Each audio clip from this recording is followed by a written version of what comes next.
ഒരു പക്ഷേ ഇത് കേൾക്കുന്നവർ എങ്ങനെയാണ് പ്രീ സ്കൂളിലെ കുട്ടികളെ ഓൺലൈനിലൂടെ പഠിപ്പിക്കുക എന്ന് ചിന്തിക്കും. അതനുഭവിച്ച ഒരുപാട് രക്ഷിതാക്കൾ ഇവിടെയുണ്ട്.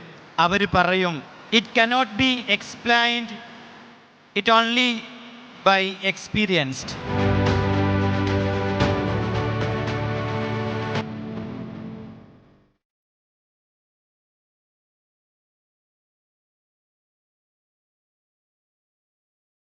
പാരൻസിന് കൊടുക്കുന്ന നിർദ്ദേശം നിങ്ങൾ കുഞ്ഞുങ്ങളെ പഠിപ്പിക്കാതിരിക്കുക എന്നതാണ്. ഞങ്ങൾ അവരോട് പറയുന്നത്, ഞങ്ങളുടെ ക്യാപ്ഷൻ തന്നെ ലേണിംഗ് വിത്തൗട്ട് ടീച്ചിങ്.